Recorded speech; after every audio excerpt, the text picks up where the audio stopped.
talk to you about the American Revolution. Not about the war, mind you. I don't want to bore you with facts and dates and names that really don't mean anything to people at all. But what exactly caused it?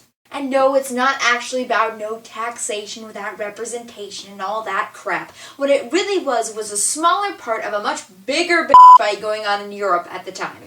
History, as high school seems to be incapable of teaching us, does not in fact exist in a vacuum. Everything that has ever happened in the history of the world happened because something else caused it to happen. It's like Newton's laws of motion in a purely metaphorical sense for all of you science nerds out there. I know you're there. I can see you. What are you doing here? This is for history. Weeps. Basically, by the time the mid-1800s rolled around, Europe found itself more technologically advanced than a vast majority of the world, mostly because they had things like big guns and printing presses to get information and ideas around much faster than everyone else. Of course, China had mastered printing as well, because China is basically the king of thinking things up like 500 years before everyone else. But they had never decided to take the concept of mass manufacturing to their printing, so there you go. So of course, what did countries like France and Spain and England do with their newfound power? Why, conquer everyone else's shit, of course! Because in case you haven't noticed, Europe is pretty small and has a lot of countries crammed into that very small space. Money. So the three big cheeses at the time, the aforementioned France, Hello. Spain, Hola. and England, Hello.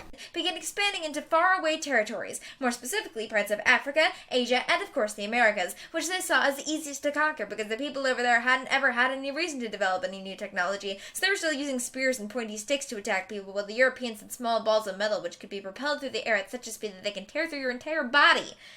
Pretty scary when you think about it, isn't it? Remember, kids, never play with guns. Anyway, even though there was plenty of space to go around, the big three were whiny little b****s who were always trying to find an excuse to fight each other. The feud was especially strong between France and England, who had been fighting pretty much since the fall of the Roman Empire.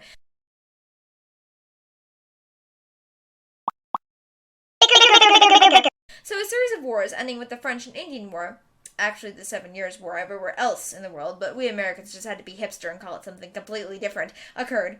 The war on American soil was a big fight over who would get Canada, because up until this point, France had laid claim to basically 2/3 of the modern United States. Oh, bruh, not cool.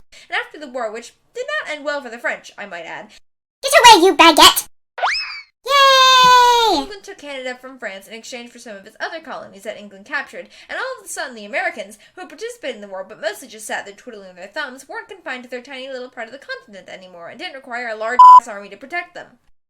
Up until this point, because of all the wars that were occurring, Britain kind of just ignored America because it was frankly kind of distracted, which left the colonies to just govern themselves. But now, because the war to end all wars, there's a reason it was known as the actual First World War, was over, and Britain was now in massive debt from all the money it spent on the war, was able to turn its attention to America. Basically what happened was Parliament said, oh no, so we're in massive debt, not enough people to tax, so that raising said tax to the roof, which would make them literally kill us, what do we do? And then someone said, what about the colonies? I mean, we kind of just saved their asses, now they owe us, and they are technically British citizens, so why don't we just tax them?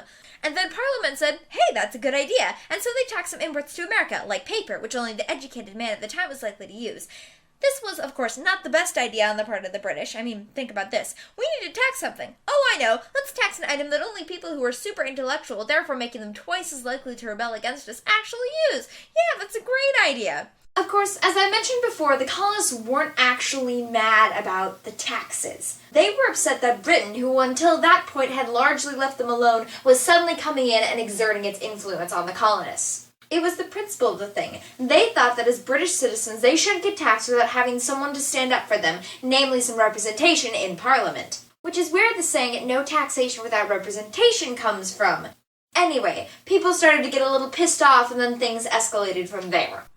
Now, also, because the war just ended, Britain had a lot of troops in the New World, and because the people were starting to make a little ruckus about the tax thing, they decided to keep some troops over there. Bye-bye.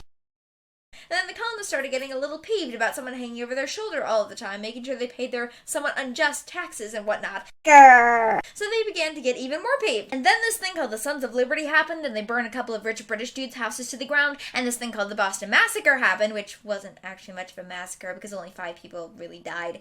The name Boston Massacre was actually a bit of anti-British propaganda that Paul Revere began to spread around to rustle up some support for the Patriots. So the British sent even more troops over, and the colonists got even angrier. Grrr.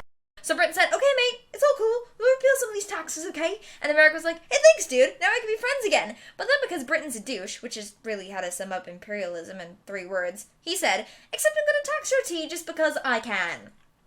And America was like, bruh, not cool. And tossed all the tea into Boston Harbor. Down with tyranny! So Britain sent even more troops over, and the colonists got even angrier. Ah! And so one day the regulars marched into Lexington, and Paul Revere got to have his iconic ride, and there was apparently a shout that was heard round the world.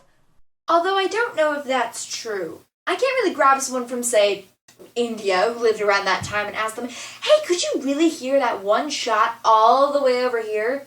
Because they're all dead. So the war began because America was a self-entitled little brat and England was a domineering douchebag. End of story.